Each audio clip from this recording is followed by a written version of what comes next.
comes in the answer to the question of whether or not Rishi Sunak's mini budget rose to the scale of the challenge that Britain is facing. And the Office for Budget Responsibility set out that challenge in its documents today, revealing that we could be heading towards the worst squeeze in living standards in about 100 years. Now, to be fair to Rishi Sunak, he did spend £26 billion between now and the next election on a suite of tax cuts to try and help people, some of which was targeted to those on low incomes. But you do have to look on the groups that didn't really receive much help from the Chancellor today, those that either don't work or don't work with a particularly high salary. So the disabled or pensioners or those who perhaps only work just a few days a week, these groups won't really have received much of the help that the Chancellor was putting on offer today, and that could come back to hurt the government. Now, Tory MPs from all wings of the Conservative Party, many of whom have been fractious in recent weeks, seem pretty happy with the budget, mini budget today. But a new poll tonight suggests that 2/3 of the public don't think that the Chancellor has gone far enough. If that translates into unhappy constituents and unhappy Tory MPs in coming weeks, then it won't have been judged a success. Sam, thank you. Well, reaction to the statement is featuring heavily in tomorrow's papers. The Metro offers this assessment, the headline, "No Heat to Eat." And you can scroll through the front pages while watching our extended press preview and news review by scanning the QR code on your screen now. Joining us from 10:30 this evening will be the Daily Mail's consultant editor Andrew Pearce and the Daily Mirror's associate editor Kevin Maguire. To Ukraine now, and the US President Joe Biden has just arrived in Brussels with nuclear tensions mounting between Russia and NATO. NATO's Secretary General today called on Russia to tone down what he called its nuclear saber-rattling after Vladimir Putin's spokesman refused to rule out the use of nuclear weapons. But he's also expected to confirm a significant deployment of extra troops to Eastern Europe, a move that risks being seen by Moscow as a provocation. Our US correspondent Mark Stone reports from Brussels. Joe Biden stepped onto European soil at a moment of alarming uncertainty for this continent. Given the stakes, given the bloodshed in Ukraine, perhaps it's a surprise that the American president has taken this long to travel here to face the Russian threat. Ahead of him now are 3 summits, NATO, the EU and the G7, back to back in one day. It is an unprecedented reflection on the current state of peace and security in Europe.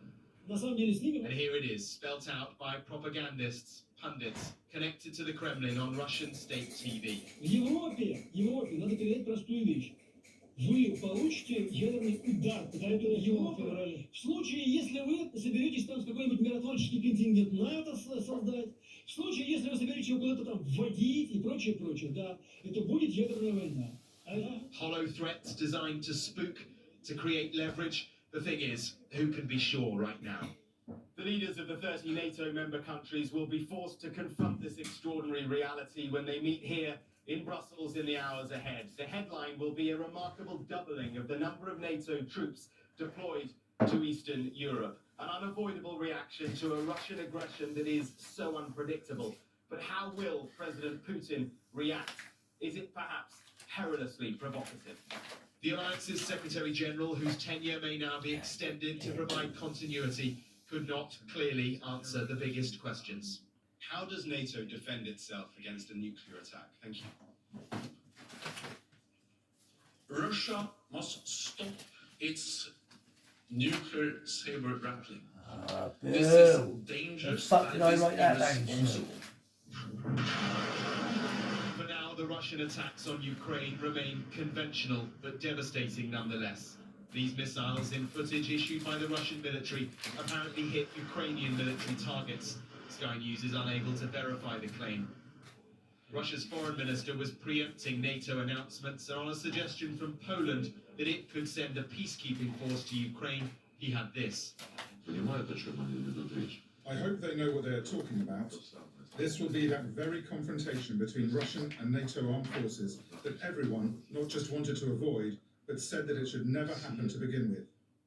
His master, President Putin, told officials that Russia would continue to supply Europe with energy, but would charge in rubles, an attempt to shore up the plummeting ruble and undermine the dollar.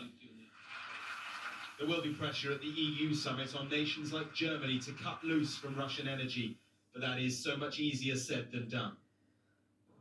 So many challenges, so many frightening scenarios, and a blunt reality that nothing the West has done so far has ended Putin's war. Mark Stone, Sky News, at the NATO HQ in Brussels. Well, those nuclear threats will be foremost in the minds of those Western leaders meeting in Brussels tomorrow. So how seriously should they be taken? Well, let's go over to our US correspondent, Martha Kellner, who joins us from New York. And Martha, you've been speaking to a senior Russian diplomat about just that this evening. So what does he have to say? Yeah, we were invited inside the Russian mission to the UN. The building behind me, which has pictures of Vladimir Putin, casts of Russian coats of arms on the wall. This is where the Russian ambassadors to the UN write their speeches, where they work out, quite frankly, how on earth to defend the indefensible.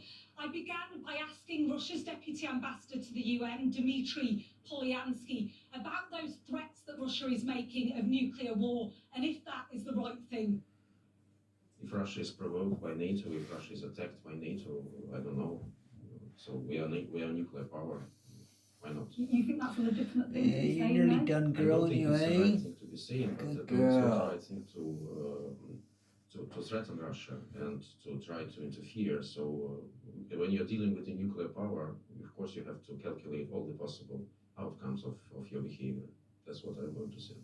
Is Russia committing more crimes in Ukraine? I don't think we're committing war crimes in Ukraine. Of course, it's not up to me to assess. I'm not there. You're not there. You're looking at the videos. You're looking at the many of videos who are considered to be fake news. You believe one thing, I believe another thing. So we need to understand when this whole thing is over, and then only then we can judge. Are you Yeah. saying that the civilian homes, playgrounds, hospitals, theatres have not been targeted No, by they Russia have in not been. Mariupol? They were not targeted. And you know it very well. We said from the very beginning that our military is not the threat for civilian population in Ukraine. Can I show you what the Sure. US believes is Sure. evidence of war crimes? These are pictures taken by our colleagues at Associated Press, Okay. independent news site. These are apartments on fire in Mariupol, hit by Russian missiles. How do you know it's Russian missiles? Are Because the- there is a what self-defense. is your suggestion that the Ukrainians are I will bombing tell you. I will on tell their own you. building? It can easily come from Ukraine, from the center of the city. It happened in Kharkov. It happened in Mariupol, because they have their own missile launchers, and a lot of cases that I know are reported from Ukrainian missiles themselves. Ambassador, with respect, I think that's preposterous. I don't The know. idea that I think this amount of destruction, I think This it's is quite logical. It's not very preposterous. deep. Mr. Polyansky may not believe that Russia is committing war crimes in Ukraine, but the US certainly does. They formally declared today that they believe that Russia are committing war crimes in Ukraine. Russia cutting an increasingly isolated figure, not just here in New York at the UN, but around the world too. Martha, thank you. Well, in Ukraine, fighting is continuing in the strategic port city of Mariupol, despite warnings that the humanitarian situation there is now catastrophic. The city has suffered weeks of heavy shelling, and over 90% of buildings have been damaged. Very few residents have been able to escape. Our correspondent Sally Lockwood spoke to one mother who's managed to get out and reports now from Lviv. The city of Mariupol is almost totally destroyed. In its ashes are at least 100,000 people trapped and trying to stay alive. But it's feared there could be far more than that. The city is surrounded and the bombs drop day and night. Escaping from here on foot seems unfathomable, but we've met one family who did. Done, girl, out you for a couple of weeks, wasn't it, eh, pretty? There was an old man Yeah. in the car. They were shot Looking next to gorgeous, each you other. aren't you? It was so many days. They Beautiful. just were in the car. Nobody picked their bodies up. We walked down the street little and grey there was beauty. an apocalypse around us. It was scary there. It felt we were in a horror